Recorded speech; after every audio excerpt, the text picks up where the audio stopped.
आज अंग्रेजी ग्रामर के एक अध्याय सिंटैक्स पर विचार करेंगे हम। सिंटैक्स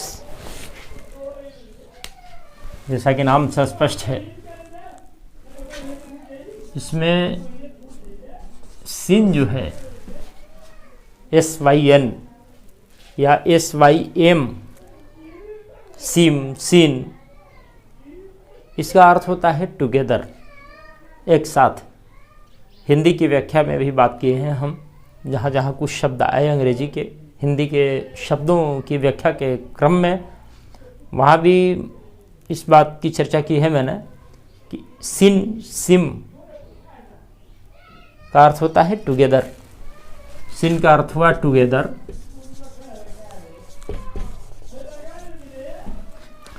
और जो इसमें टैक्स है, टेक्सचर जो है, अरेंज है, टू अरेंज।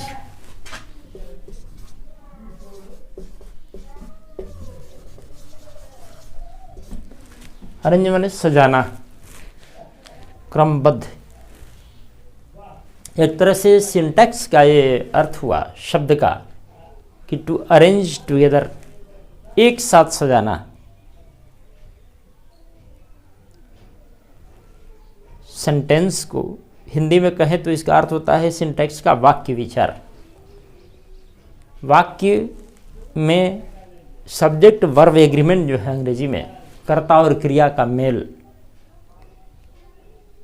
उसको समझने के लिए सिंटैक्स का अध्ययन करते हैं हम। इसमें शब्दों को क्रम से कैसे सजाया जाता है, कहाँ कौन सा सब्जेक्ट रहेगा तो कौन सा वर्ब लगेगी, इस पर विचार करते हैं। और शुद्ध लेखन के लिए बहुत ज़रूरी है। परीक्षाओं में भी प्रश्न आते हैं तो वो शुद्ध है, गलत है, ट्रू फॉल्स, हम इसके आधार पर कर सकते हैं। फिल इन द ब्लैंक्स आ जाता है, करता है तो क्रिया क्या रहेगी यहाँ।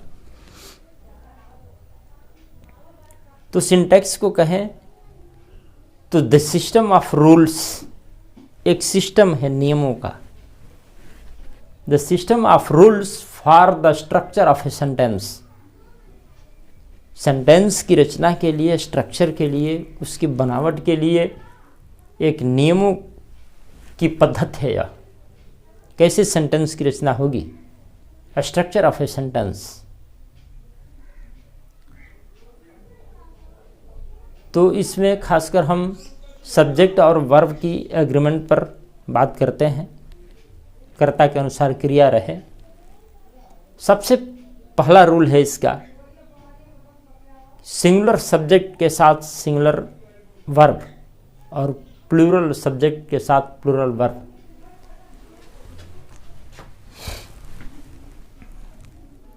सिंगुलर यदि सब्जेक्ट है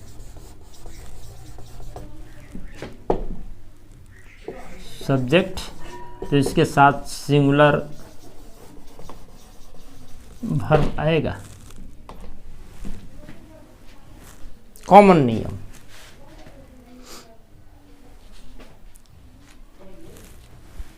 अब यदि कर्ता राम है, सिंगुलर है, एक वचन है, तो इसके साथ यदि हमको क्रिया देनी हो, क्रिया का मूल रूप है रीड, और क्रिया अपने बहुवचन रूप में रहती है, प्लूरल में। रीड अपने आप में प्लूरल है। नाउन्स को प्लूरल बनाने के लिए उसमें SES जोड़ते हैं, लेकिन वर्ब को सिंगुलर बनाने के लिए SES जोड़ते हैं। और राम है तो यहाँ रीड्स लगाएंगे तभी सिंगुलर होगा वर्ब। ये सिंगुलर सब्जेक्ट है तो इसके साथ सिंगुलर वर्ब आएगा। यदि प्लूरल सब्जेक्ट है यहाँ दे, तो यहाँ प्लूरल वर्ब जो कहते हैं दे रीड। कॉमन नियम, पहला नियम है सिंटैक्स का। यह निचली कक्षाओं के लिए भी है। यहीं से तो सेंटेंस शुरू करते हैं हम, सब्जेक्ट और वर्ब का मेल। सबसे छोटा वाक्य मैंने बनाया, एक सब्जेक्ट है, एक वर्ब है, दोनों का एक नियम है यह कि सिंगुलर सब्जेक्ट है तो सिंगुलर क्रिया और प्लूरल सब्जेक्ट है तो प्लूरल वर्ब। लेकिन इसके कुछ एक्सेप्शंस भी हैं, अपवाद। विश, कंडीशन और सपोजिशन, यदि कल्पना का भाव हो कहीं इच्छा ऑप्टेटिव सेंटेंस में, विश हो, कंडीशन हो, शर्त हो कोई, और सपोजिशन हो जिसके पूरे होने की संभावना न हो, वहाँ यह नियम लागू नहीं होता है। जब कल्पना है उसको सत्य होना ही नहीं है तो नियम भी नहीं लगेगा वहाँ। जैसे I wish I were a word, I wish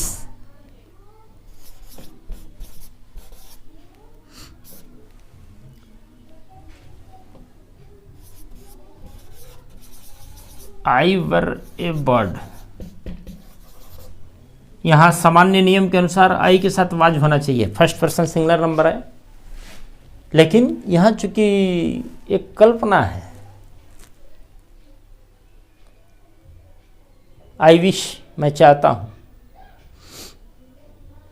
I where bird मैं एक पक्षी होता, आई वेयर ए प्राइम मिनिस्टर मैं प्रधानमंत्री होता है। कल्पनाएं हैं जिनको पूरी नहीं होनी है।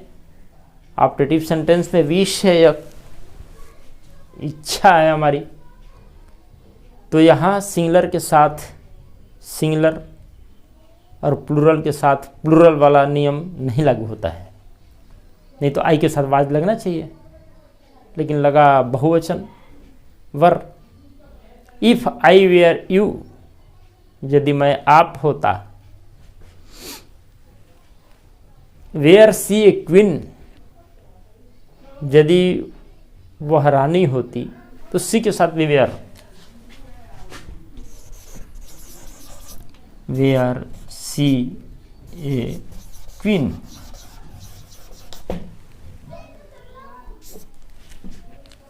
यहाँ शी सब्जेक्ट है तो इसके साथ वाज होना चाहिए पहले नियम के अनुसार, लेकिन यहाँ चूंकि सपोजिशन है, विश है, कंडीशन है कि यदि मैं राजा होता तो मैं इनाम देता।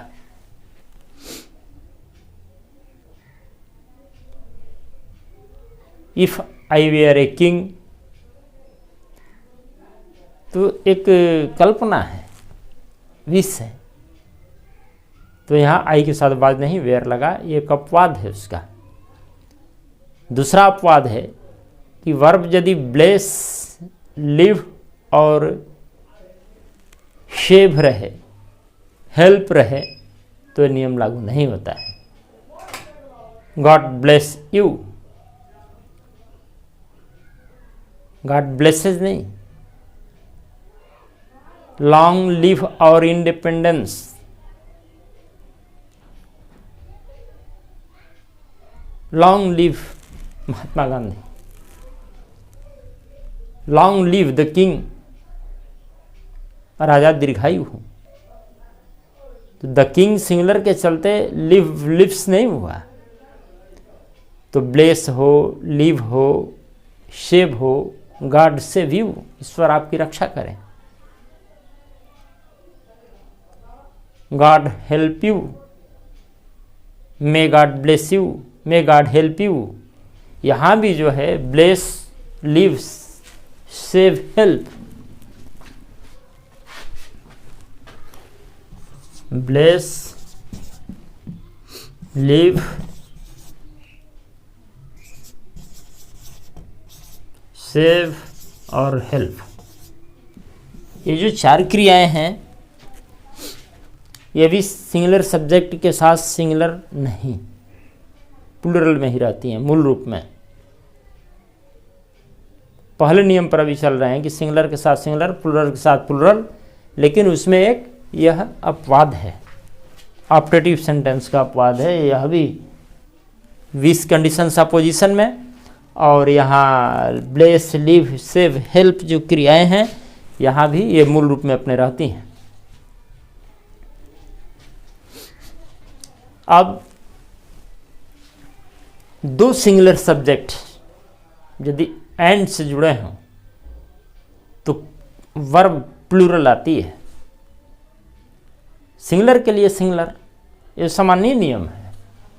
लेकिन यदि एक से अधिक हो गए मतलब प्लूरल हो गए तो प्लूरल के साथ प्लूरल, ये भी सामान्य नियम है। Ram and Shyam are going to school, Ram और श्याम स्कूल जा रहे हैं। दो व्यक्ति हो गए तो इसमें कुछ खास नियम नहीं है। Ram and Shyam it, it's नहीं, दो हो गए तो singular subject plus singular subject, singular noun plus singular noun and से जुड़े हों तो प्लूरल वर्ब आएगी। एक अलग है नियम, पेयर वर्ड्स एक साथ आते हैं तो उनके साथ सिंगुलर वर्ब देते हैं हम, एंड से जुड़े होने पर भी। सिंगुलर एंड सिंगुलर के साथ हमने बताया कि प्लूरल वर्ब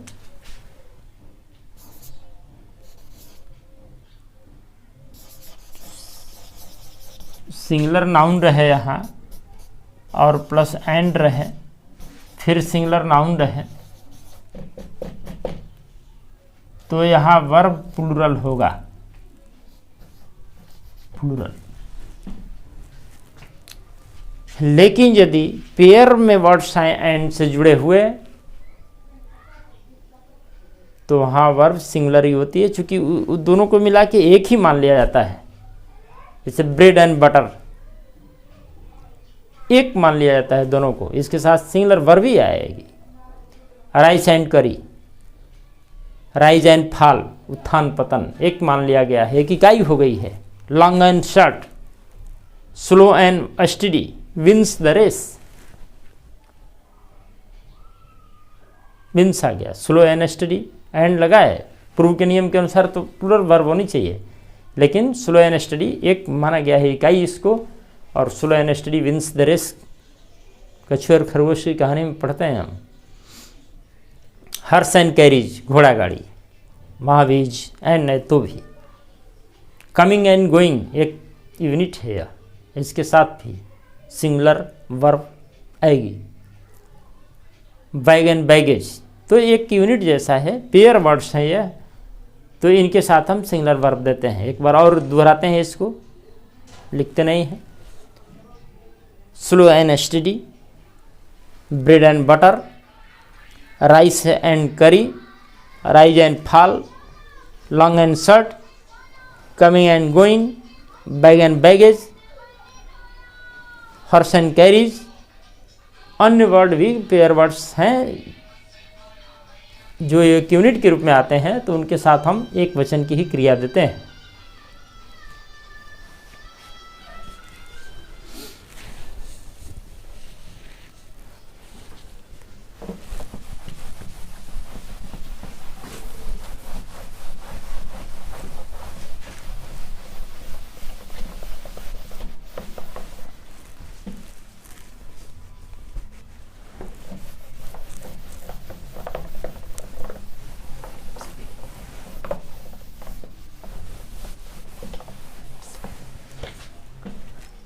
अगला नियम है, पूर्व में भी इसको हम देख चुके हैं कि यदि आर्टिकल लगता है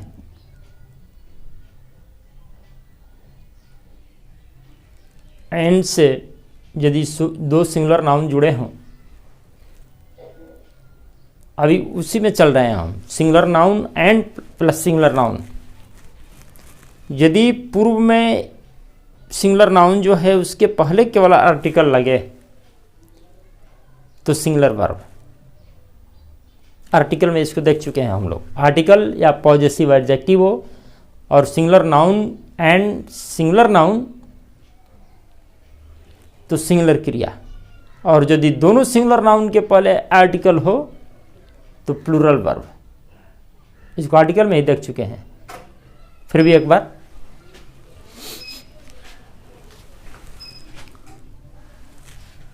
आर्टिकल यदि देते हैं हम, a poet and philosopher, a poet, केवल यही आर्टिकल लगा, फिलोसफर के पहले आर्टिकल नहीं है।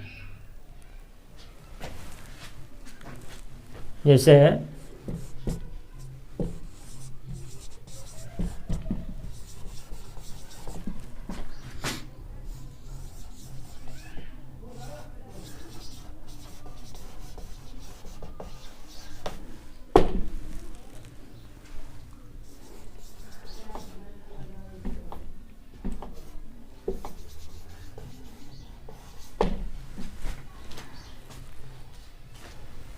सिंगुलर नाउन है, एंड से एक और सिंगुलर नाउन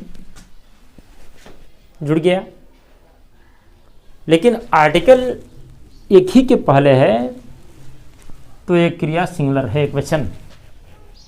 और यदि दोनों के पहले आर्टिकल दे दें हम कि a poet and A philosopher, तो यहाँ हैव करना पड़ेगा। आर्टिकल के नियम में इसको देख चुके हैं। पॉजेसिव एडजेक्टिव इसके पहले हो तो भी, यदि आप पॉजेसिव एडजेक्टिव दे देते हैं एक ही के पहले तो सिंगुलर, दोनों के पहले आए तो दो अलग अलग बोध हो रहा है, तो एक से अधिक का बोध हुआ तो प्लूरल दे दिया हम। और यदि एक ही आर्टिकल दिए, इसका मतलब कि एक व्यक्ति का बोध हो रहा है कि कवि और दार्शनिक दोनों एक ही को कहा जा रहा है, तो सिंगुलर वर्ब। अब singular noun and singular noun के पहले यदि ईच और एवरी आ जाए तो वो प्रत्येक एक एक का बोध कराने लगता है, तो यहाँ भी हम सिंगुलर वर्ब देते हैं। ये चूंकि एक का बोध हो रहा है ईच और एवरी से, प्रत्येक। नियम तो हमने दूसरा नियम लेकर चला कि singular noun and singular noun तो प्लूरल वर्ब, लेकिन उसके अपवाद ही चल रहे हैं एक तरह से। Singular noun and singular noun, पहले सिंगुलर नाउन के पहले ईच आ जाए और एवरी आ जाए तो सिंगुलर वर्ब। जैसे पेन एंड पेंसिल हमने दे दिया, pen and pencil singular noun and से जोड़ दिए। यदि इसी को लिखना हो तो लिखेंगे कि आर रेड, पेन और पेंसिल लाल है, pen and pencil are red. लेकिन यदि यहाँ आर्टिकल लगा दें ए पेन एंड, तो आर्टिकल यदि एक ही चीज का बोध हो तो, यहाँ हम ईच और एवरी की बात कर रहे हैं, यदि यहाँ लगा दें हम ईच,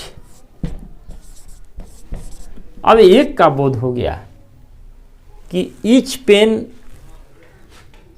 माने प्रत्येक कलम और प्रत्येक पेंसिल, तो अलग अलग बोध हो रहा है, इसलिए सिंगुलर देंगे। हिंदी में भी लिखते हैं कि प्रत्येक कलम, कई कलमें हैं उसमें यदि प्रत्येक को कहें हम कि प्रत्येक कलम लाल है, वहाँ भी सिंगुलर है। प्रत्येक कलमें लाल है नहीं, प्रत्येक हर एक लगाएंगे तो सिंगुलर क्रिया, और नाउन भी सिंगुलर। या ईच लगा दें हम कि ईच पेन एंड पेंसिल, तो प्रत्येक का बोध करा रहा है और यहाँ ईज हो जाएगा। यहाँ ईच लगा दें तो भी, दोनों नाउन के साथ यदि ईच लगा दें, each pen and each pencil, तो भी singular, is red. Every pen and pencil, फिर भी इज रेड। प्रत्येक एक का बोध हो रहा है, एक पर बोध करा रहे हैं हम कि एक एक लाल है। एक अगला नियम है, यदि एक ही सेंटेंस में तीनों पर्सन के प्रोनाउन आ जाएं, first person, second person, third person, तो उनको कैसे लिखते हैं, उनके साथ कैसी क्रिया आती है।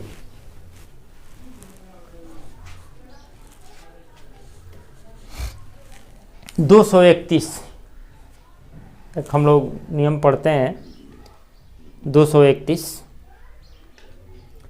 नरेशन में पढ़ते थे हम लोग कि सन बटा सब्जेक्ट इसके अनुसार बदलेगा, ऑब्जेक्ट इसके अनुसार, और थर्ड पर्सन हो तो नो चेंज, 1 2 3।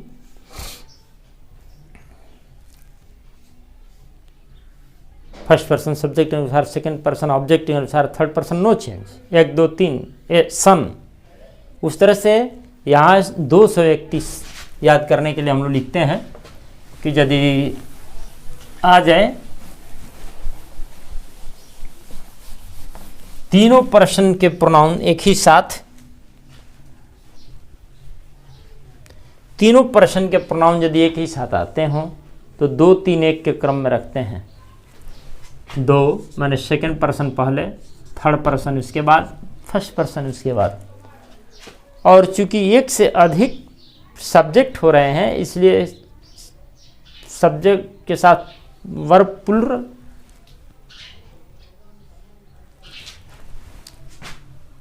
जैसे हमको देना हो आई, यू और ही, तीनों पर्सन के सब्जेक्ट आ गए इसमें। मैं, तुम और वह जा रहे हैं, इसको बनाना हो यदि हमें तो ग्रामेटिकली लिखेंगे। पहले हम 2 3 का ख्याल रखेंगे। सेकंड पर्सन पहले यू, इसके बाद थर्ड ही, इसके बाद फर्स्ट एंड आई और प्लूरल आर गोइंग। सामान्य नियम है आर, वर्ब तो स्वतः चूंकि एक से अधिक सब्जेक्ट हैं तो आर होगी, लेकिन क्रम यहां महत्वपूर्ण है याद करना कि you, he and I R going. यदि आई नहीं रहे तो यहां नहीं रहेगा, सेकंड पर्सन इसके बाद थर्ड पर्सन, फिर भी आर गोइंग। यदि सेकंड ही नहीं रहे, केवल ही और आई रहे, थर्ड पर्सन, तो क्रम यही रहेगा, 2 3 1 ही रहेगा। यदि थर्ड ही और आई ही केवल रहे तो पहले ही एंड आई आर गोइंग, मतलब अपने को बाद में रखते हैं। एक तरह से साहित्य की मर्यादा का भी ख्याल रखें तो सबसे पहले स्वागत करते हैं हम सामने वाले को, इसके बाद जो थर्ड पर्सन तीसरा है उसको सबसे बाद में मैं। यहाँ भी एक क्रम में सेकंड पर्सन को पहले, थर्ड पर्सन को उसके बाद, फर्स्ट पर्सन को उसके बाद, और प्लूरल वर्ब। अब यदि ईच ऑफ लगा दिए तो ये सब प्रोनाउन हो गया। Each of, either of, neither of plus plural noun या प्रोनाउन रहे तो सिंगुलर वर्ब का प्रयोग कराते हैं, चूंकि यहां भी प्रत्येक का बोध हो रहा है। Each of, either of, each माने कि उन लोगों में से प्रत्येक, either of you, neither of you तुम दोनों में से कोई नहीं, आइदर ऑफ यू दोनों, ईच ऑफ प्रत्येक, चूंकि ये बोध करा रहा है प्रत्येक का। इसके बाद यदि प्लूरल नाउन या प्रोनाउन भी आते हैं तो सिंगुलर वर्ब रहेगा। ईच ऑफ दीज 4 पेन्स, इन 4 कलमों में प्रत्येक, हिंदी में भी लिखेंगे तो सिंगुलर वर्ब देंगे। चारों कलमों में से प्रत्येक लाल है, वो प्रत्येक की बात आ गई।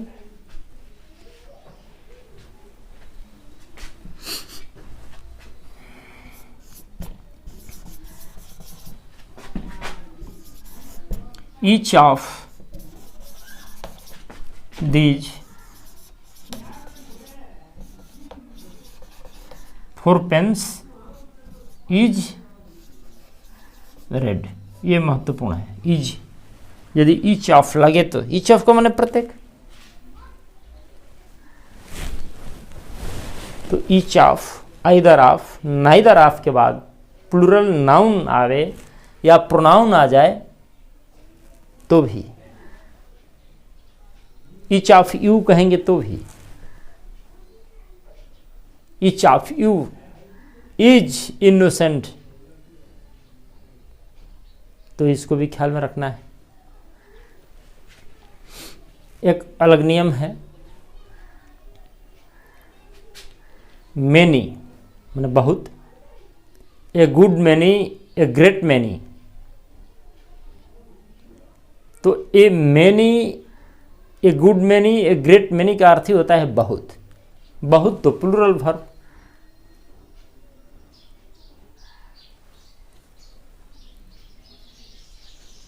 There are 40 boys in the class.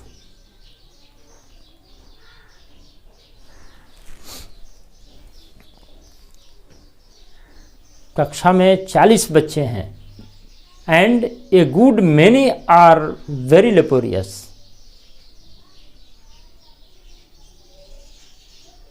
बहुत लड़के उसमें से बहुत मेहनती हैं। A good many are, many are absent, बहुत अनुपस्थित हैं। तो मैनी आ जाए, ए गुड मैनी आ जाए, ए ग्रेट मैनी आ जाए, सबका अर्थ हुआ बहुत, तो उसके साथ प्लूरल वर्ब लिख भी सकते हैं। मैनी आ जाए, ए गुड मैनी आ जाए,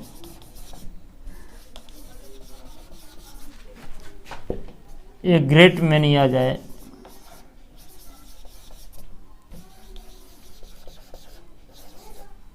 तो इसके साथ हम प्लूरल वर्ब देते हैं।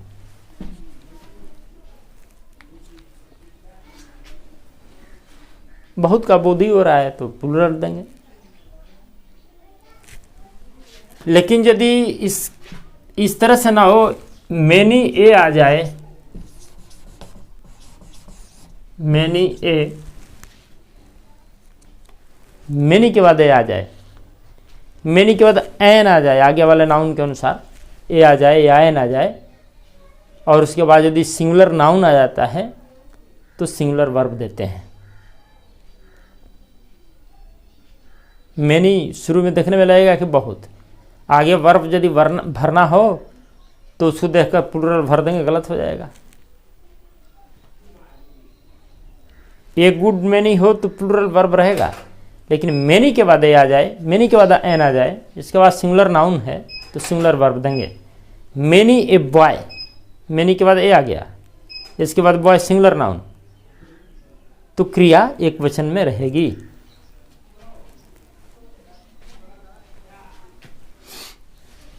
यदि इसी में हम जोड़ दें,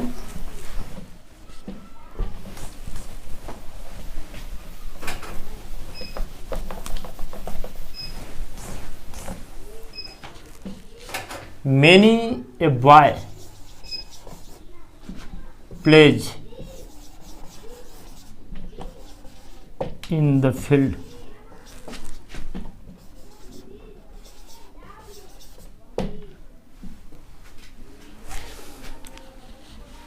मैनी ए बॉय आ गया तो प्लेज सिंगुलर वर्ब। लिखते समय बोलते समय ये सब जानने की ज़रूरतें हैं, शुद्धता के ख्याल से, करेक्ट इंग्लिश लिखने के ख्याल से ये सब जानना जरूरी होता है। कॉमन एरर्स पहचानते समय जरूरी है जानना। कॉमन एरर पूरा ग्रामर की जांच हो जाती है उसमें। कॉमन एरर पहचानिए कहाँ क्या है। मान लीजिए यहाँ छोड़ दे एस और दे दे कॉमन एरर, मैंने ये बॉय प्ले, मैंने देख करके लगता है कि नहीं बहुवचन में रहेगा, गलत हो जाएगा। इसलिए सिंटैक्स जानना जरूरी है।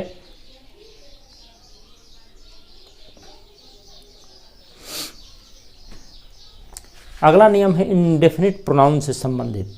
कुछ इंडेफिनिट प्रोनाउन हैं, जैसे एवरीबडी, बडी रहे या वन रहे, everybody, everyone, somebody, someone, nobody, no one, no one या नॉन कहिए। तो every, some, any, anybody, anyone, ये इंडेफिनिट प्रोनाउंस हैं। जब प्रोनाउन का अध्ययन करेंगे तो देखेंगे उसमें प्रोनाउन कितने तरह के होते हैं। इंडिफिनिट प्रोनाउन जैसे everybody, everyone, somebody, someone, anybody, anyone, nobody, no one,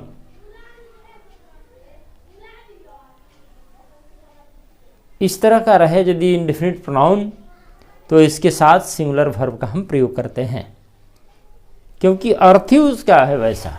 nobody मतलब कोई नहीं, तो सिंगुलर का ही बोध है, कोई नहीं जाएगा। हिंदी में भी प्रयोग करते हैं, हिंदी से भी अंग्रेजी को देखेंगे तो बहुत आसानी होगी हमको समझने में। एवरीबडी, एवरीबडी का मतलब प्रत्येक, हिंदी में भी प्रयोग करें यदि प्रत्येक का हम, प्रत्येक व्यक्ति तो जाता है लिखेंगे, जाते हैं नहीं। उसी तरह से everybody goes, everyone goes, everyone rights, everybody rights. इसी तरह से समबडी के साथ भी सिंगुलर, समबडी कोई, समवन कोई। अच्छा, एनीबडी, एनीवन माने भी कोई। तो सम और एनी का जब प्रयोग हम देखते हैं तो देखते हैं कि सम जो है अफर्मेटिव सेंटेंस में उसका प्रयोग करते हैं हम, इंट्रोगेटिव और निगेटिव में एनी का प्रयोग करते हैं। तो वह यहाँ भी रहेगा कि समबडी, एनीबडी, अफर्मेटिव में समबडी और निगेटिव इंट्रोगेटिव में एनीबडी।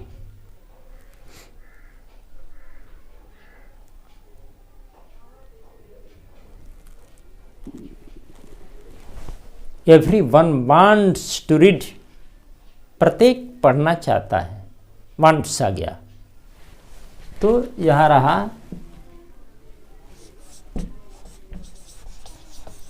everybody, या बड़ी के जहां पर वन भी लिख सकते हैं हम, everybody, somebody, someone, anybody,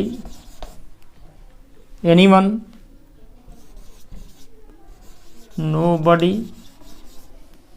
no one या नॉन। नो वन अलग अलग भी लिख सकते हैं और नॉन भी लिख सकते हैं, दोनों का अर्थ है कोई नहीं।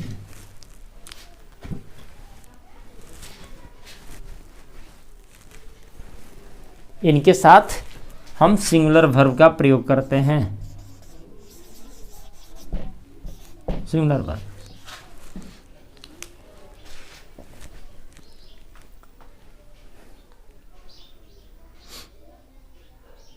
और इनके साथ हम प्रोनाउन भी देंगे तो सिंगुलर देंगे, सिंगुलर प्रोनाउन। और इसके साथ हम सिंगुलर प्रोनाउन देते हैं।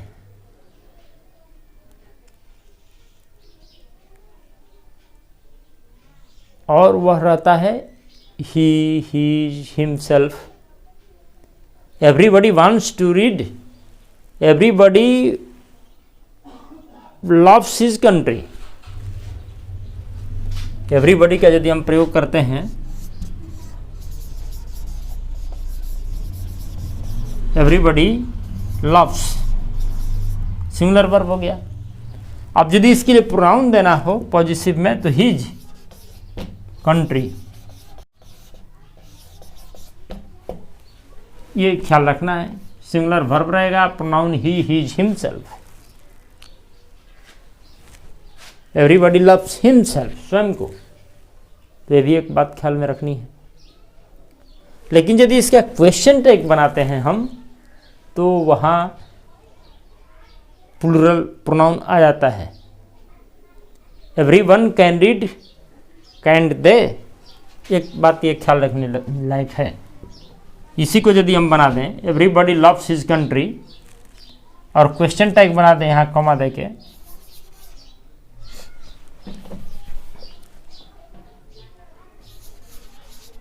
तो यहाँ हम लिखेंगे डजंट दे। ध्यान देने लायक बात है, यहाँ तो इसके लिए प्रोनाउन हिज दिए, लेकिन क्वेश्चन टैग जब बनाए तो एवरीबॉडी के लिए यहाँ दे का प्रयोग हो गया। डजंट दे,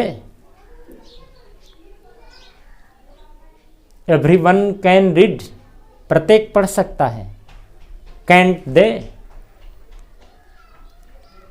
दे आ गया यहाँ।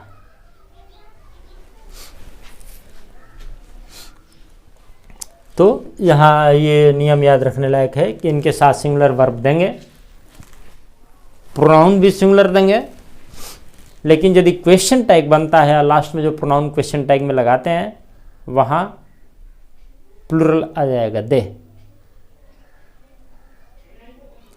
अब अगला है एवरी, सम, नो, एनी, थिंग आ जाए यदि इनके साथ, यही रहेगा। मान लीजिए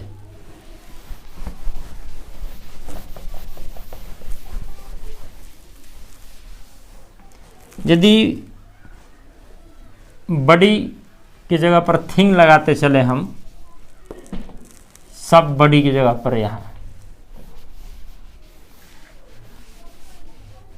तो इससे अब वस्तु का बोध होने लगेगा। इन इंडेफिनिट प्रोनाउन से वस्तु का बोध, एवरीबडी उससे व्यक्ति का बोध होता है, बड़ी से, वन से, वन भी व्यक्ति के लिए। लेकिन थिंग आ जाए, थिंग माने वस्तु, यहां हम लिख दें एवरीथिंग, समथिंग,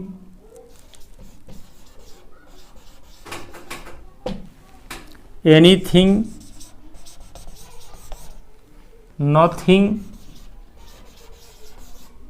बहुत प्रचलित शब्द हैं ये, इनसे वस्तुओं का बोध होता है और इनके लिए हम प्रोनाउन ईट, ईट्स, इटसेल्फ देते हैं। सिंगुलर वर्ब तो रहेगा ही, क्योंकि एवरीथिंग माने प्रत्येक वस्तु, प्रत्येक चीज।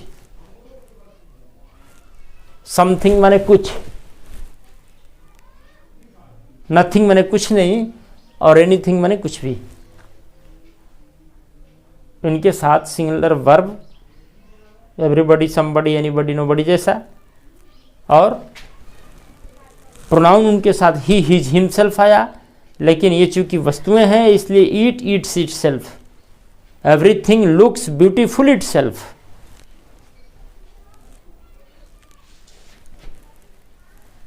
इसको यदि हमें बनाना हो, एवरीथिंग लुक्स आ गया सिंगुलर, प्रत्येक वस्तु दिखाई देती है ब्यूटीफुल।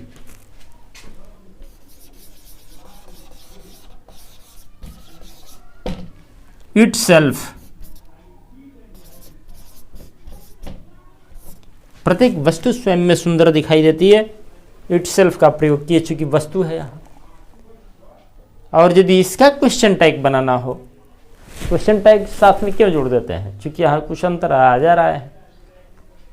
वहां बड़ी के साथ क्वेश्चन टैग बनाए तो दे हो गया, लेकिन यहां क्वेश्चन टैग बनाएंगे तो सिंगुलर ही रहेगा प्रोनाउन।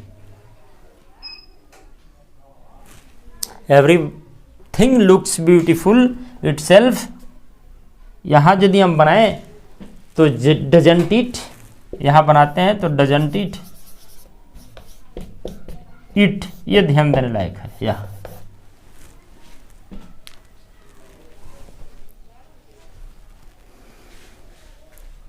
तो ये कुछ 10-11 नियम बताए हमने वाक्य रचना के। अभी बहुत बाकी है वाक्य रचना में, subject verb agreement, noun pronoun. तो सिंटैक्स के अंतर्गत अभी आगे और देखेंगे हम। सिंटैक्स को शुरू में मैंने लिया है इसलिए कि वाक्य रचना सुदृढ़ होनी चाहिए, करेक्ट होनी चाहिए, कॉमन एरर में काम आएगा, देख सकेंगे हम कहाँ एरर है। तो इन सब नियमों को ख्याल में रखते हुए सेंटेंस की रचना करेंगे हम, करेक्शन भी करेंगे, जानते रहेंगे तो। और अगले नियम आगे देखेंगे हम। धन्यवाद।